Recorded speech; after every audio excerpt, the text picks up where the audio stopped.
Would you die for me? Yes. And I live for these moments with you. I'm all yours. The Joker and Harley Quinn are unpredictable. They are the king and queen of Gotham City. Talk about a romance gone wrong. Come on, Puddin'. Do it! You don't know whether Harley's gonna, like, laugh, hug you, or, like, shoot you in the face. Stupid bats, you're ruining date night! And then Joker's, like, even worse than that.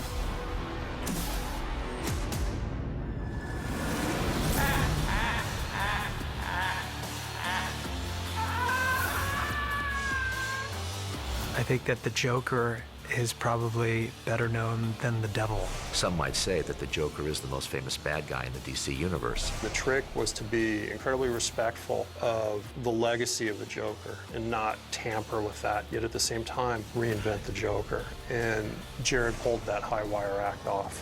What? Oh, I'm not gonna kill you. I'm just gonna hurt you. Really, really bad.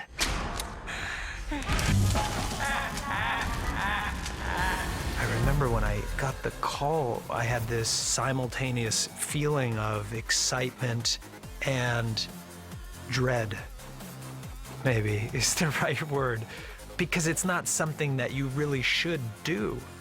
Logically, this role has been interpreted so beautifully, but then there's the other side. What else can you uncover? What other parts of this story, of this life, what can you do that hasn't been done? That side of me that likes exploration, that likes adventure, that likes to push the envelope, that was set on fire immediately. I knew that I was going to have to dive really deep and go to a place that I'd never gone before. Oh, this looks neat. So during the process of figuring out the Joker and helping Jared create that character, I kind of had to say goodbye to Jared. There was a point where he went away and he was replaced slowly and surely by the Joker. Are you kidding me? Some people just don't know when to die. And it was a fascinating process to watch. Jared's this really nice guy. He's a good guy. There's a lot of depth to him. He's a very thoughtful person. The Joker is not someone you would say is a really good guy. Oh, look at all you scary people.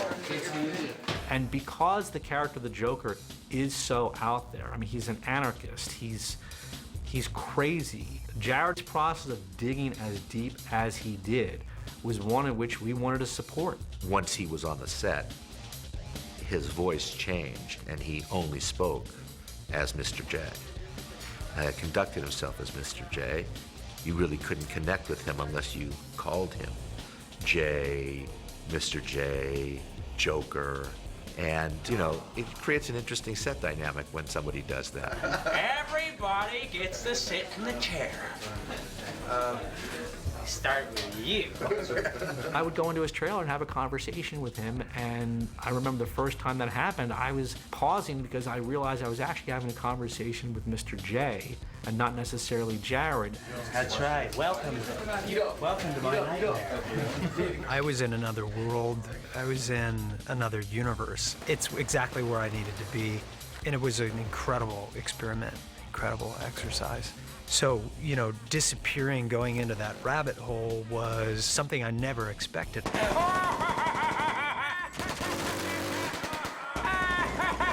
And when we started to discover who the Joker was and what his process was, we were all like, oh my God, this is freaking genius. I mean, what he was doing was genius. We continued, my friend. I have a feeling. To see the cast react to what Jared was doing in the way that they did, when they're all in a scene together, you can feel that energy. You can feel that terror that they feel about what he's gonna do next, who he is, how crazy he is. I could tell you meant that. Yeah. You're gonna be my friend. I saw the Joker as a modern guy who lives in our world who has a lot in common with contemporary gangsters and is of that culture. I can't wait. This is gonna be a lot of fun. When Jared came, the makeup and the hair was the first starting point, and that ended up leading the process with him. Free. You're free, my man. Beautiful. Lamb chops.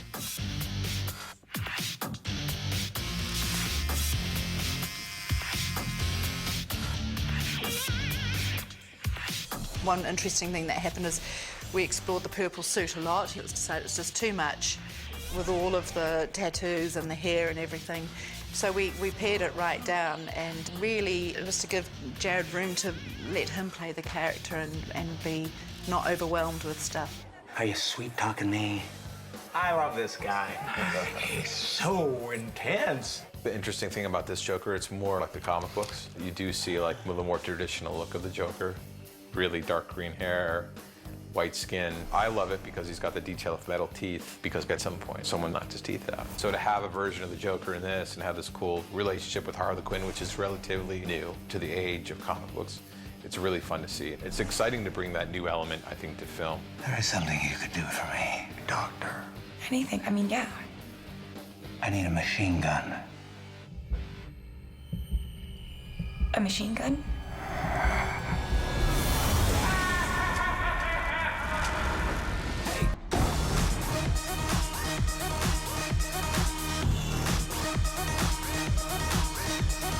Harley is by far the most famous female villain in the DC universe. People have been waiting for Harley Quinn to hit the big screen. What? Harley Quinn's a new addition. Like only 5 or 6 years ago, she became a member of the Suicide Squad and really anchored that team in a brand new way. What a ride! Margot really settled into an incredibly difficult role. To be that spontaneous and be that humorous and be that soulful and be that powerful and tough, Margot worked very, very, very, very hard to get there. Bored, play with me. That is a whole lot of pretty and a whole lot of crazy.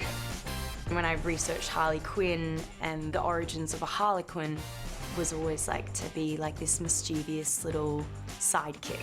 And I thought it was important to keep that element that she always wants to be a sidekick to someone, but she's being really mischievous about it, and that's what she finds so fun. Harley Quinn, nice to meet you. Love your perfume. What is that, the scent of death? She seems nice. It was kind of cool because a lot of the other characters were obviously playing it like, I don't want to be here, I don't want to be with any of you guys, but for Harley, I played it that she was just like, yay, like first day of school, so many people to play with, this is gonna be great. Something tells me a whole lot of people are about to die. It was like walking into like a toy store and being like, what do I do first?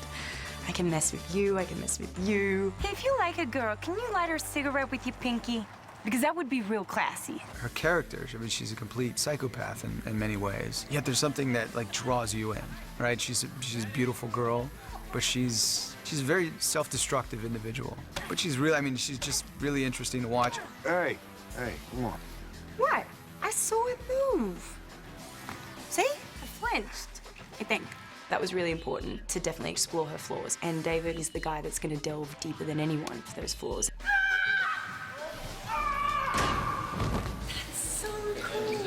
I feel like human instinct sometimes to want to be portrayed in a positive light. Action.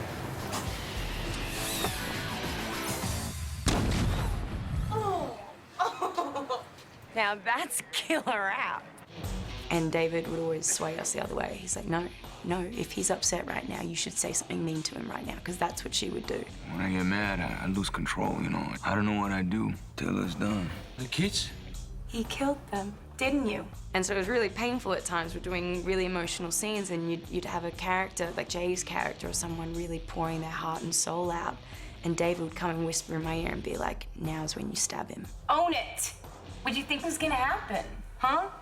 Hey, Harley, come on. To really dig in and sting them when they were down, that was in her nature, and I couldn't avoid that. I had to explore that as much as I explored like the funny side to her. You know what they say about the crazy ones? Huh? The look is insane, and the hair and makeup was a real process. I mean, it was a 3-hour process every single day. We'd do the body paint, completely paint me white. Then there were 20 tattoos to put on, and a wig, and then the makeup, and then whatever cuts and bruises, you know, Harley had acquired by that point in the film. So 3-hour process. It was fun though. It's always like the best time to get into your character, and once you look like that, you kind of, I feel ready, like I feel like I'm Harley. Seriously, the hell's wrong with you people? We're bad guys. It's what we do. Harley Quinn is extremely fun to watch because you have no clue what she's gonna do next. Come on, baby. She is an extremely emotional, complex character because she is a female Joker. She really is. I mean, the Joker created her. Harley! She's a strong character in her own right. She's not defined by the Joker anymore, even though they have a relationship, which I really love. Puddin'! You got all dressed up for me? Oh, you know I'd do anything for you. By the way, I've got some grape soda on ice and a bearskin rug waiting.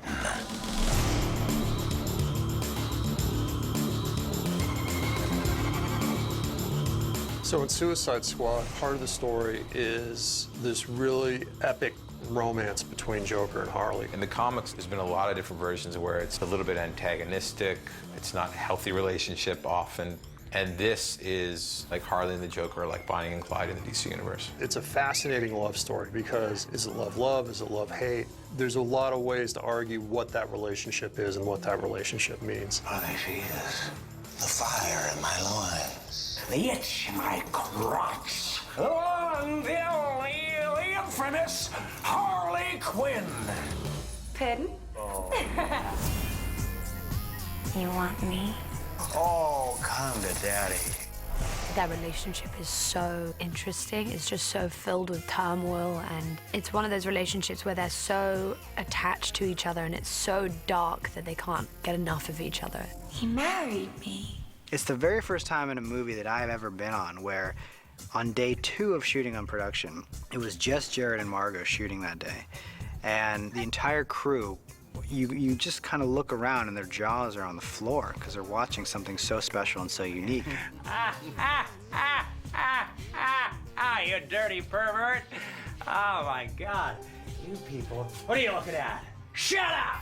It was like pure entertainment for the crew. There we go. And action! Get off me! What do we have here? The Harley Joker stuff was so unpredictable. Like the squad stuff, we had done so much rehearsal and we needed to because it bonded us in a way that none of us ever expected would happen, obviously. But the Joker stuff, Jared and I didn't really do any rehearsals off screen. Cut, I'm rehearsal. Cut, rehearsal. It's really scary. And it was perfect because then we would get in front of the camera and I didn't know what was gonna happen and he didn't know what was gonna happen. And I don't think anyone really knew what was gonna happen. And that's why those scenes were so electric because they were so unpredictable. Okay, honey. It's me and you. Let's do it.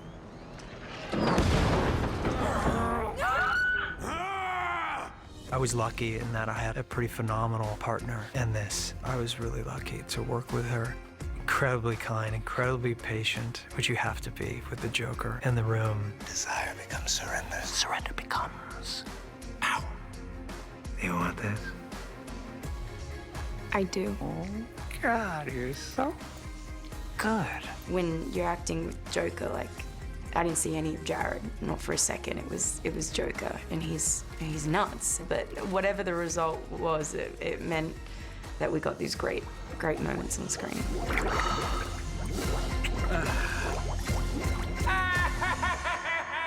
No matter how far we delve, how many scenes we do, I just feel like I've only scratched the surface of Harley. Like, it's just a character that's like a bottomless pit of, like, issues.